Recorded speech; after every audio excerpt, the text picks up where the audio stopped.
रयत क्रांती संघटना ही महायुतीबरोबर आहे आणि या निवडणुकीमध्ये महायुतीच्या सर्व उमेदवारांना विजयी करण्यासाठी आम्ही प्रयत्न करू। परंतु घटक पक्ष म्हणून रयत क्रांती संघटनेनं हातकणंगल्याची जागा मागितलेली आहे आणि ही जागा आम्हाला मिळावी अशी सर्व कार्यकर्त्यांची मोठी अपेक्षा आहे।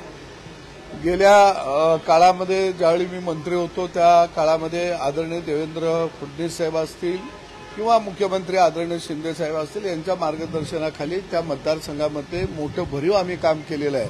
मग रस्त्यांचं जाळं मोठं विणलं गेलं, त्या मतदारसंघामध्ये खेड्यापाड्यामध्ये आम्ही पिण्याच्या पाण्याच्या योजना पोहोचवल्या आणि दुसऱ्या बाजूला अनेक आढावा बैठका जिल्हा परिषद गटवाईज त्या ठिकाणी आम्ही घेतलेल्या होत्या आणि त्यामुळे गाव पातळीपर्यंत मोठ्या प्रमाणामध्ये आमचा संपर्क आहे। आणि हातकणंगले लोकसभा मतदारसंघ हा चळवळीचा मतदारसंघ आहे। शेतकऱ्याच्या प्रश्नावरती तिथं अनेक वेळा निवडणुका झालेल्या आहेत, प्रस्थापितांना त्या मतदारसंघानं गाडलेलं आहे आणि अशा परिस्थितीमध्ये महायुतीनं घटक पक्षाला रयत क्रांती संघटनेला ही जागा सोडावी ही मागणी आणि त्या मागणीवरती आम्ही ठाम आहोत आणि निश्चितपणानं ही जागा आम्ही मोठ्या फरकानं त्या ठिकाणी जिंकू शकतो। जर नाही जागा सोडली भाजपाने रयत क्रांती संघटनेला तर सदाभाऊ यांची पुढची भूमिका काय असेल? जर हातकणंगला लोकसभा मतदारसंघाची जागा सोडली नाही तर निश्चितपणानं आदरणीय मुख्यमंत्री शिंदे साहेबांच्या बरोबर आणि देवेंद्र फडणवीसांच्या बरोबर आम्ही चर्चा करू आणि त्याच्यानंतर मला त्या मतदारसंघातल्या माझ्या कार्यकर्त्यांना सुद्धा विश्वासात घ्यावं लागेल आणि मग कार्यकर्त्यांना विश्वासात घेतल्यानंतर आम्ही त्याबाबतचा पुढचा निर्णय जाईल। राजू शेट्टी आज आहेत ते संजय राऊतांना भेटायला जात आहेत आणि त्या ठिकाणी राजू शेट्टी निवडणूक लढण्यासाठी तयार आहेत, काल देखील अशी भेट झाली।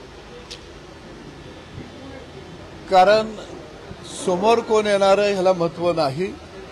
एका बाजूला हातकणंगले लोकसभा मतदारसंघामध्ये मुळामध्ये ऊसाचा बेल्ट मोठा आहे, दुसऱ्या बाजूला दुधाचं उत्पादनही मोठं आहे आणि या प्रश्नावरती महायुती सरकारच्या काळामध्ये आम्ही चांगलं काम केलं, दूध उत्पादकाला न्याय दिला आणि दुसऱ्या बाजूला ऊस उत्पादक शेतकऱ्याला केंद्र सरकारनं आदरणीय मोदी सरकारनं जवळजवळ 250 रुपयापेक्षा जास्त FRP वाढवून दिली।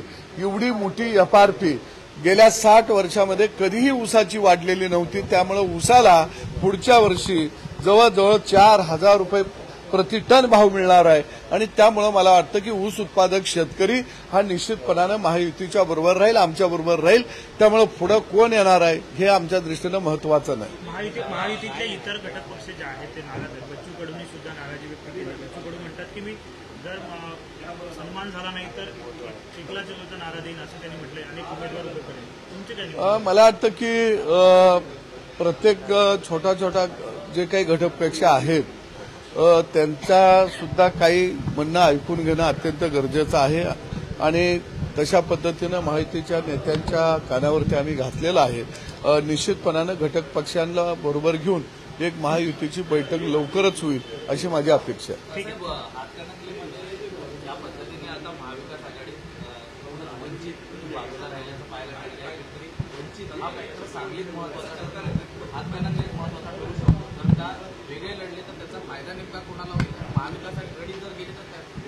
नाही, मला वाटतं की हातकणंगले लोकसभा मतदारसंघामध्ये एकंदरीत विकासाला महायुतीच्या माध्यमातून आम्ही मोठ्या प्रमाणामध्ये चालना दिलेली आहे। पन्हाळगडाला आम्ही पाणी पुरवठा योजना केली, विशाळगडाला पाणी पुरवठा योजना केली, बारीक बारीक वाड्या वस्त्यापर्यंत आम्ही विकास घेऊन गेलेलो आहे आणि मला वाटतं की निश्चितपणानं त्यांचा उमेदवार कोण येणार आहे हे आमच्या दृष्टीनं महत्वाचं नाही, आमचा कोण असणार आहे हे महत्वाचं आहे।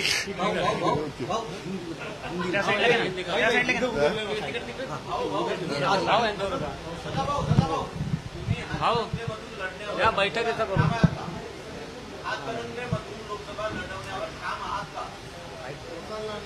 मी किंवा कोणत्याही राजकारणामध्ये असणारे व्यक्तिमत्व हे लढण्यासाठी तयार असतात। मी तर मैदानातला सैनिक आहे, त्यामुळे मी कधीच तलवार खाली टाकलेली नव्हती आणि टाकणारी नाही। मी लढण्यावर ठाम आहे।